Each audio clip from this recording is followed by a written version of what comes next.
Welcome to Secure Strides, the podcast where we explore technology policy, cybersecurity, and digital trust, all towards advancing safety and security in today's connected world.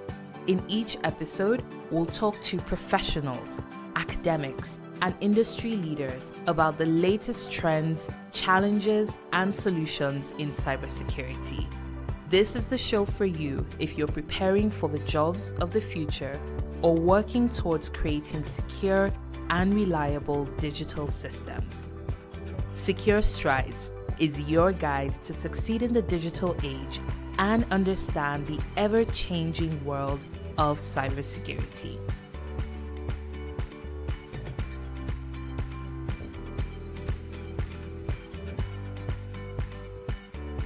On today's episode of the Secure Strides podcast, we are in conversation with Omolara Akinwolere, also known as Lara Craft. She's the founder of Lara Craft and Company, an educational technology and manufacturing company that specializes in filling the gaps in the education industry. She's also the author of a children's book series titled The Learning Adventures with Lara Craft, which is a captivating set of tech-enabled storybooks for children ages 4 to 8, which include character voices and visual effects while promoting cybersecurity and the Nigerian culture. Lara is an alumnus of the University of Manchester, where she completed her master's degree in Management and Information Systems and Change Development, and she also attended the University of Lagos, where she got a bachelor's degree in Business Administration. Omolara is passionate about improving the quality of education in Nigeria through quality teaching and learning aids, as well as using information technology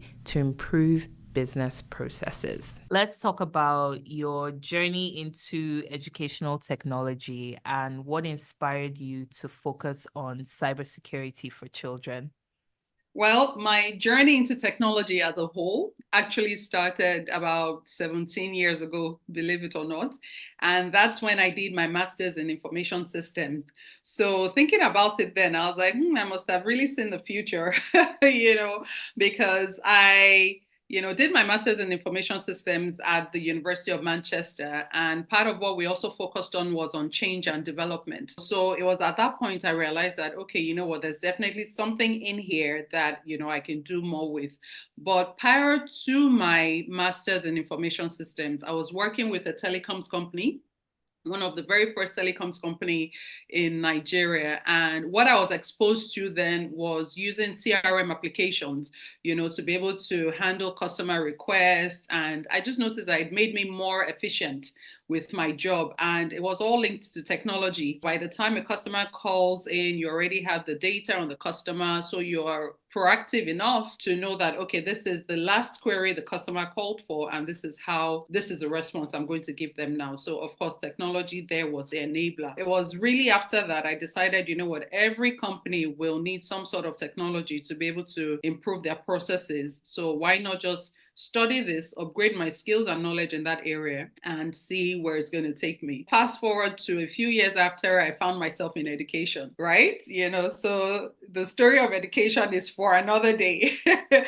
Being in education for almost 10 years, I realized all the gaps that were there. There's so many gaps in the education industry, technology being one of them. One thing with me is that once I see a gap, I always try to fill it in my own little way.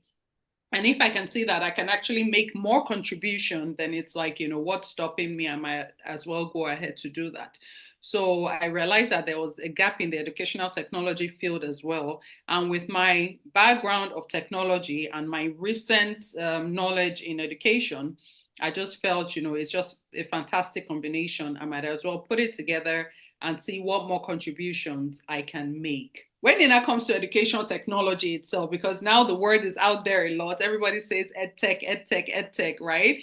But for the benefit of the people that would want to understand what edtech is all about, I'll just simplify it and say it's pretty much just using technology in terms of software, hardware, or digital tools to enhance the learning experience, right? To make the learning experience more accessible accessible and more engaging to children pretty much all over the world. So that's pretty much all educational technology is. For me, I started developing the interest in educational technology when I realized that my two children, right now they're teenagers. I have two very technologically savvy teenagers that are literally always online. So the next thing is like, okay, how do I connect with these kids through technology, because it's something they use all the time. So how can I connect with them while making sure that they're safe, on the internet? There are new types of technology everywhere. So which one should I key into to make sure that I can, engage with the kids? When I started doing my research, I started focusing more on cloud computing, because everything we do right now is all centered around the cloud. Everything is on the cloud.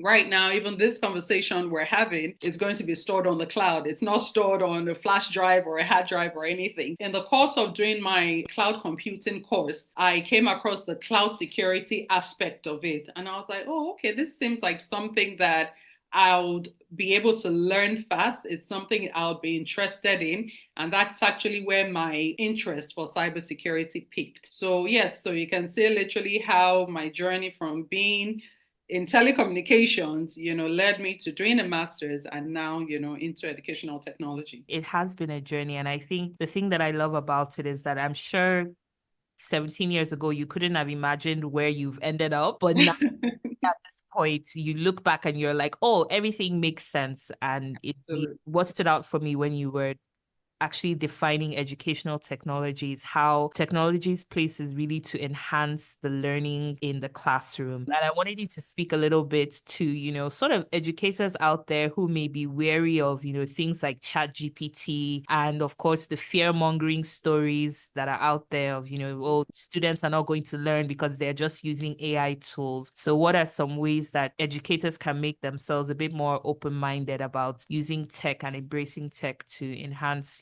their lesson delivery in the class? First things first, if educators are looking to incorporate technology into the classroom, what I would advise is that the first thing they need to have is somebody that I would call a driver, right? The driver in any company is somebody that is like the cheerleader, right? The person that understands the technology, the person that will, be willing to explain it to you no matter the day or time you give them a call. Once you have that sort of driver in a company, then it's easy for technology to be adopted, right? Because already there's always a resistance to change. So if you're trying to bring new technology in, it's natural for humans to resist any sort of change.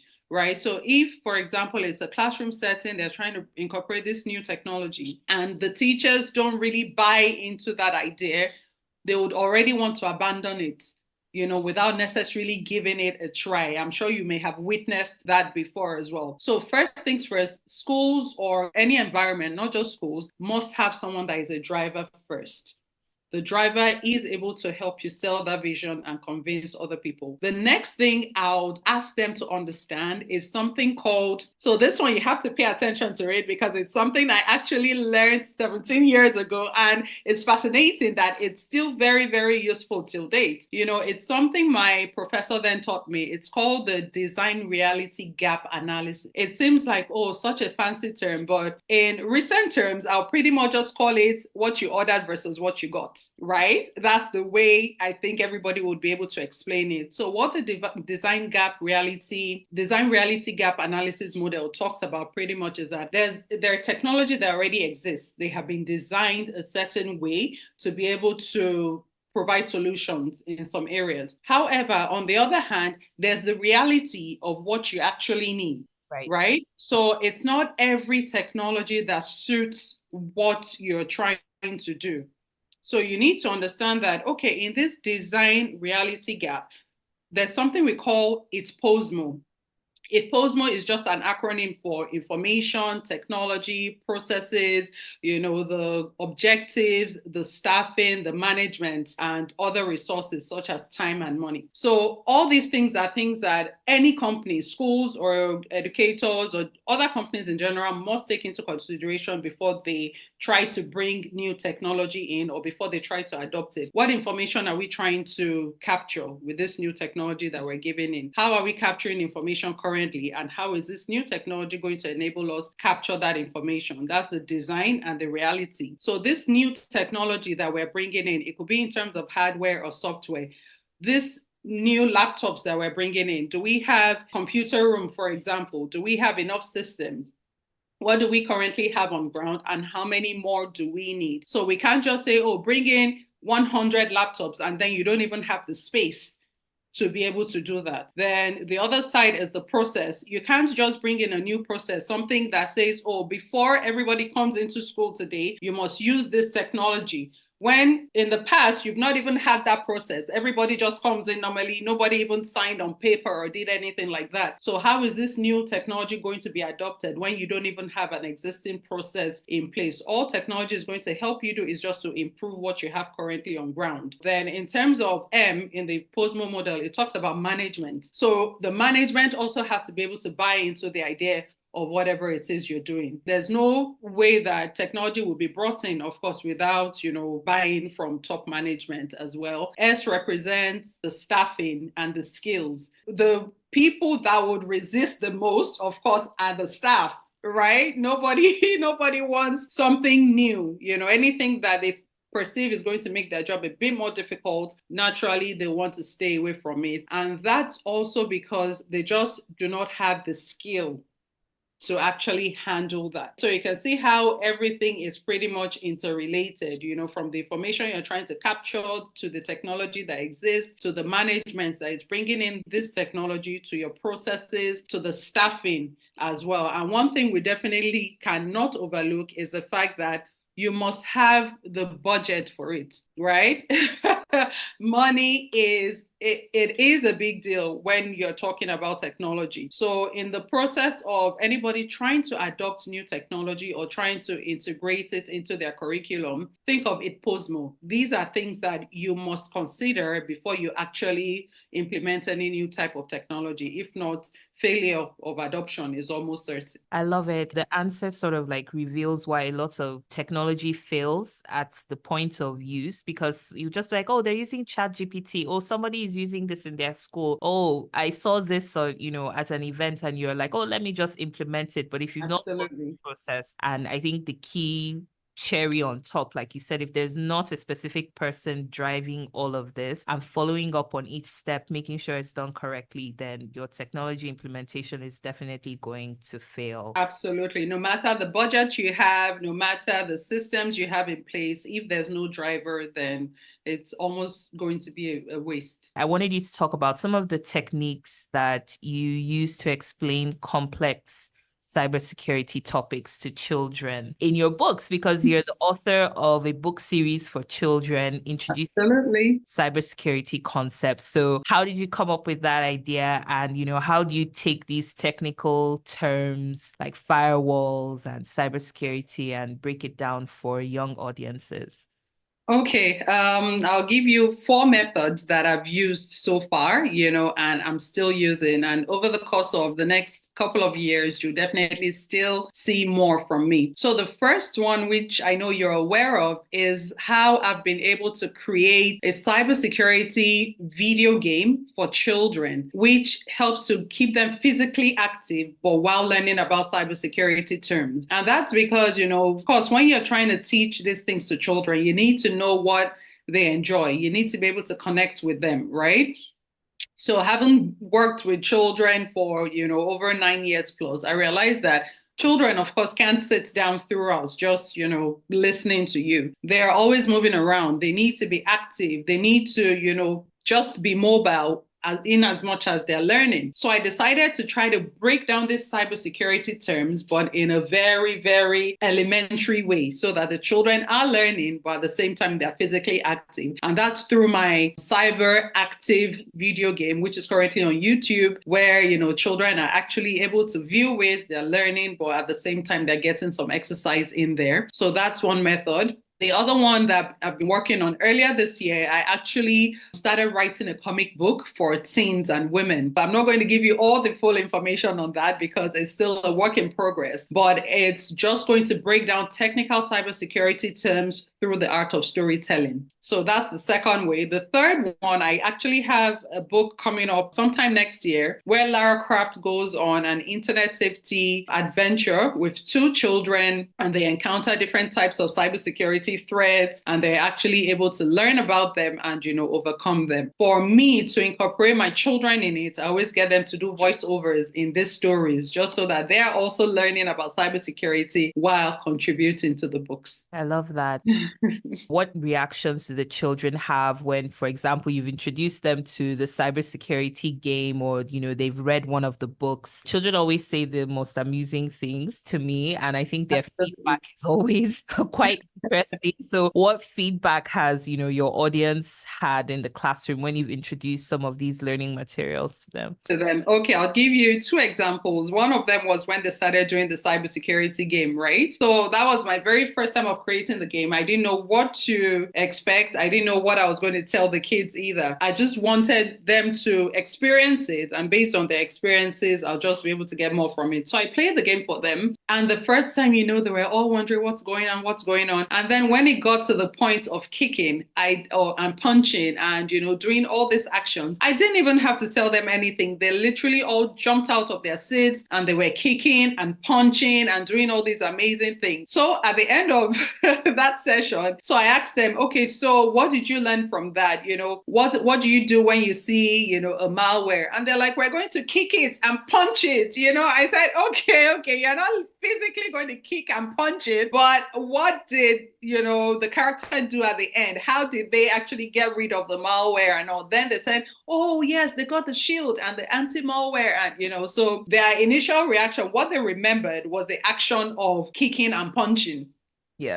Which I didn't think that they were literally going to take that as that's what we're going to do to counter cyber threats. But children being children, yes, they came up with that one. Then the other time I was also still on the internet safety topic, trying to teach them. And one of them goes, how many times are we going to learn about internet safety? And I said, you're going to keep learning about internet safety no matter how old you are. You will keep, even when you're an adult, you will keep learning about it over and over again, because I figured they're like, okay, we've learned this before. I said, yes, we have to repeat it. We have to make sure that you understand the reason why the internet, in as much as it can be good, there are dangers out there. So yes, I didn't see that one coming, but yeah, they threw it at me. So children, I think, are the toughest critics, and they really give honest feedback. So Absolutely. Thank you for sharing that with us. You work with children who are sort of in their early years of education, under 10 years old. What do you think are some of the benefits of exposing them this early to concepts in STEM and cybersecurity? Okay, well, first things first is that it helps to foster critical thinking, right? It helps them to see things that on a normal day they won't really consider as a big deal. So now they're going on the internet. First thing they're looking out for is the entertainment value, right? Oh, I just want to play my game. Right? I'm bored. What can I do? So they're looking more towards the entertainment factor. By the time you start teaching them about cybersecurity threats and all these concepts behind it, even though they're still looking for the entertainment value, they have it at the back of their minds that, okay, yes, this is what I'm looking out for, but how can this be dangerous to me? What should I look out for? Even while I'm playing my game, what else should I stay away from. So it helps to foster their creative thinking in the sense that they're thinking way above just, playing a video game, that they're actually looking out for other things. It also helps to build digital literacy and technical skills. In as much as they're playing games, they're still learning how to operate this technology, how eventually they'll learn how to be able to activate, an antivirus on their systems before they actually go ahead to play games, so little things like this are something that, helps them. And in the long run, it helps with teamwork and collaboration. Teamwork in the sense that when I was teaching the kids, if one person wants to go on the internet, the other person tells them, have you checked this? Have you done that? Right? So now they're not only making sure that they are safe, but they're making sure that the people around them are also safe. I've had parents come to tell me that my child came home and was telling me about malware and, antivirus, that where did they get all this from? Because it's not something that they have taught them, So it showed me there that definitely they're even collaborating with the people at home to try to make sure that everybody is staying safe on the internet. And the truth is that we're actually trying to prepare them for a world that we don't even know yet. Right, that's true. Right? We're trying to prepare them for a future that we don't even know the kind of jobs that would exist in the next couple of years. So what we're trying to do essentially is to give them the skill so that no matter the environment they find themselves in, whether they find themselves in the medical field or engineering field or sports or entertainment industry, if they have the knowledge of cybersecurity, guess what? It's applicable in all those areas. Medical field,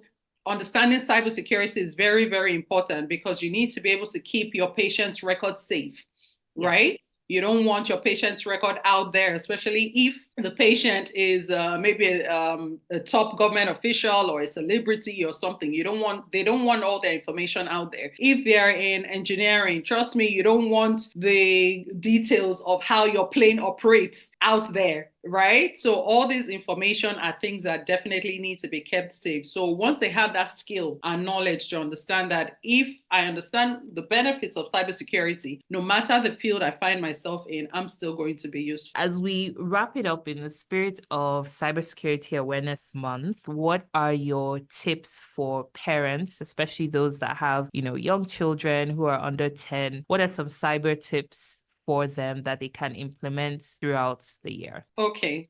I have just one keyword that I would love for everybody to remember. And the keyword is Cybersafe. Okay. It's actually an acronym, CYBERSAFE.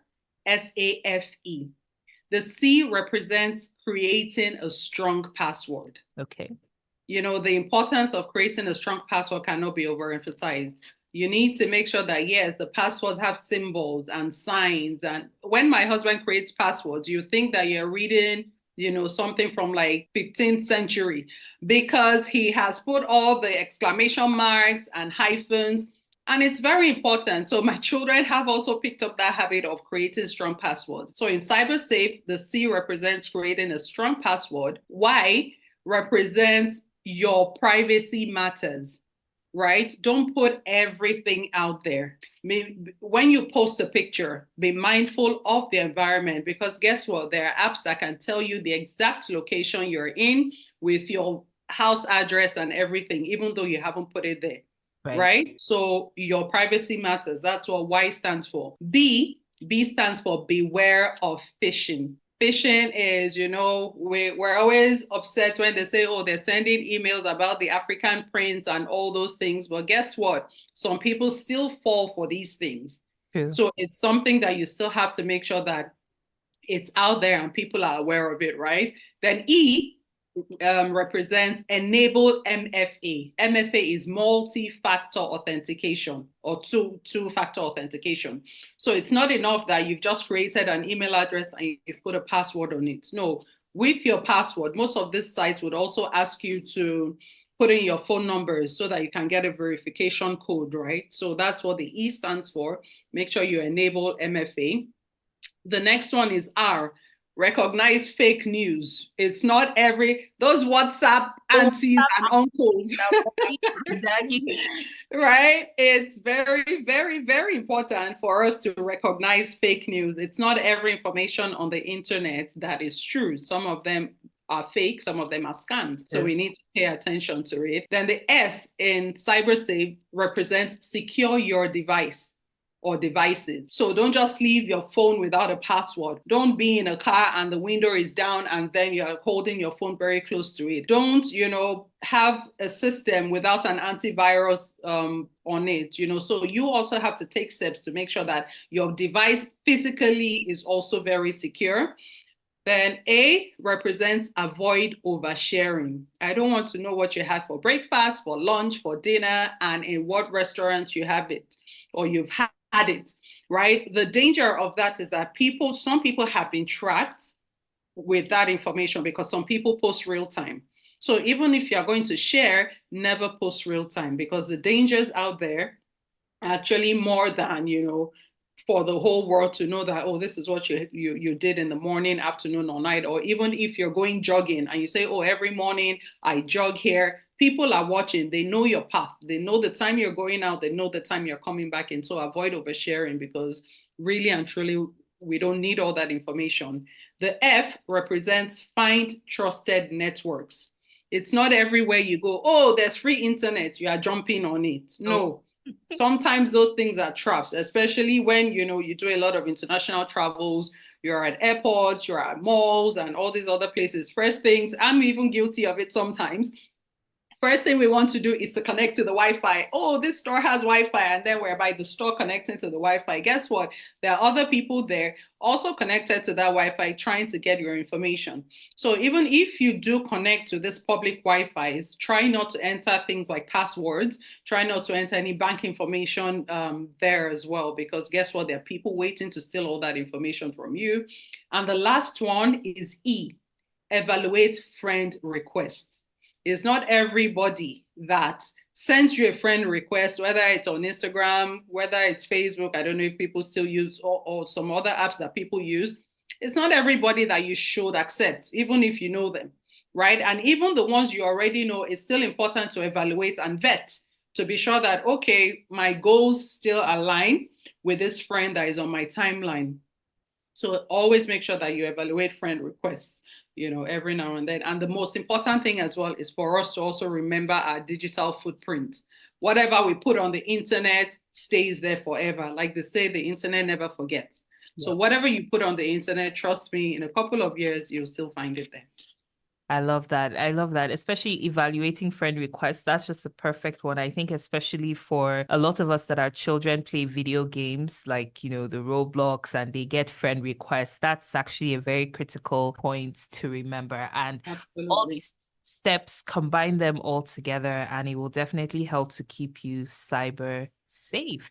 So remember the key word is cyber safe. Cyber safe. Thank you so much, Lara, for coming on the show. Please tell us, where can parents find your books? Where can they find your cyber safe educational resources? Okay, so all my books are available on Amazon. So all you need to do is literally search for my name, Lara Akinwolere, and you'll be able to find all the books on Amazon. For the cyber active video games, it's on YouTube. So when you Google Lara Craft Toys on YouTube, that we have a page there, and then you can subscribe and get your children involved. Right now, we have just the episode 1 up, but all the other episodes are coming up as well. Awesome. Fantastic. So search Lara Akinwolere on Amazon, and we can also watch the cyber game video with our kids on YouTube. Absolutely. Awesome. Thank you. Thank you so much for helping us stay cyber safe. Thank you for having me. I enjoyed this thoroughly. Thank you.